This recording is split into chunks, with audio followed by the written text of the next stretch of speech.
बिस्मिल्लाहिर्रहमानिर्रहीम। हम स्टार्ट कर रहे हैं जी chapter number 5, Ranjit Kumar, business research methodology. Last lecture में हमने बात की थी कि हमारे पास डिफरेंट टाइप्स ऑफ वेरिएबल्स कौन से होते हैं, और उसमें हमने बात की थी what is the definition of variable, और फिर उसके बाद हमने ये देखा था कि हमारे पास different types of variables in context of their relationship या कॉजल रिलेशनशिप के हवाले से वेरिएबल्स कौन से होते हैं। 4 वेरिएबल्स पे हमने बात की थी जिनके मुख्तलिफ नाम, उनको चेंज वेरिएबल या इंडिपेंडेंट वेरिएबल, आउटकम वेरिएबल या डिपेंडेंट वेरिएबल, और देन एक्सट्रेनियस वेरिएबल जिसको हमने मॉडरेटिंग वेरिएबल भी कहा, और इंटरवीनिंग वेरिएबल जिसको हमने मीडिएटिंग वेरिएबल कहा। उनकी डिटेल्स हमने समझने की कोशिश की थी। अभी के लेक्चर में हम बात करेंगे कि हमारे पास वेरिएबल्स डिफर कर सकते हैं even from the view point of the study design. So study design के हवाले से हमारे पास वेरिएबल्स किस नेचर के हो सकते हैं। What is a study design?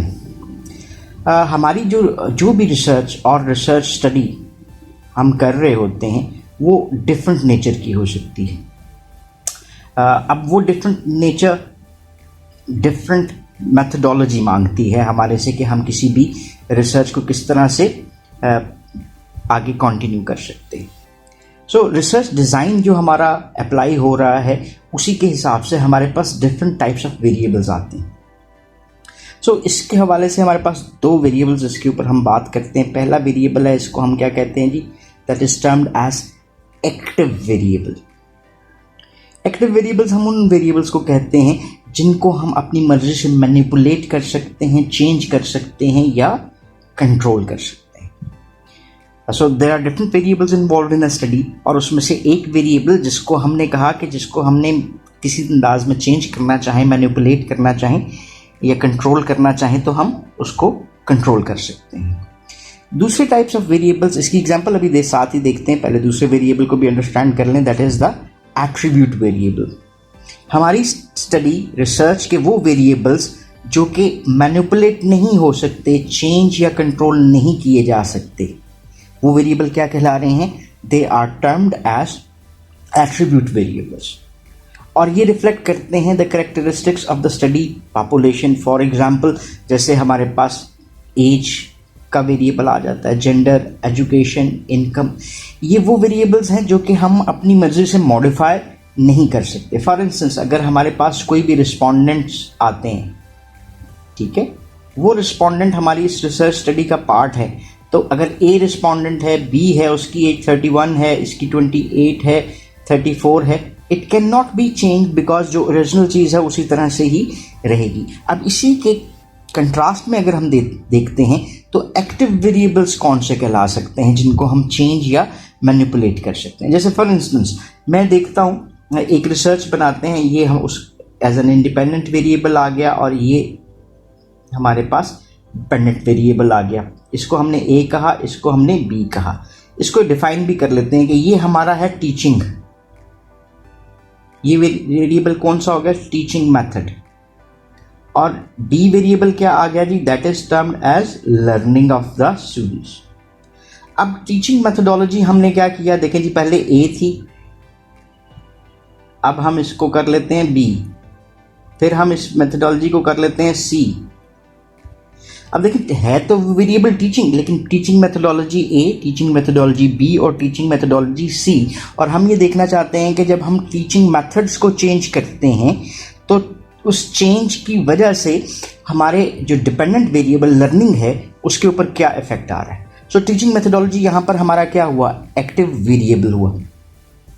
सो इसी को आगे लेकर चलते हैं। जैसे इसमें इसने एग्जांपल दी हुई है, suppose a study is design to measure the relative effectiveness of 3 teaching models. चले जी, बाय चांस वही एग्जांपल है, मॉडल ए, मॉडल बी और model C. The structure and content of these models could vary, and any model might be tested on any population group. So हमने किसी एक students के ऊपर मेजर किया, group के ऊपर, दूसरी क्लास के ऊपर, तीसरी क्लास के ऊपर। So the contents, structure and testability of a model on a population group may also vary from researchers to researcher.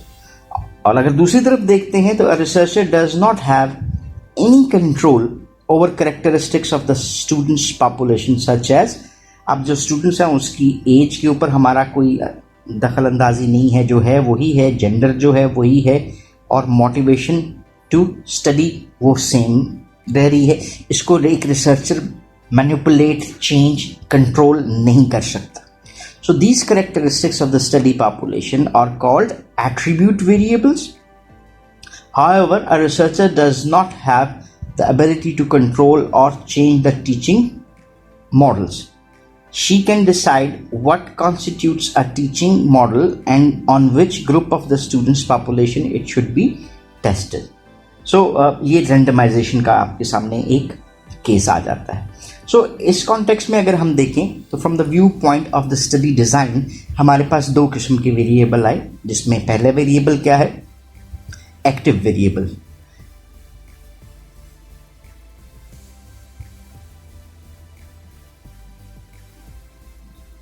वो वेरिएबल्स जिसको हम कहते हैं कि that can be manipulated, change और controlled are termed as active variables or attribute variables, those variables which cannot be manipulated, changed or controlled, and that can reflect the characteristics of the study population.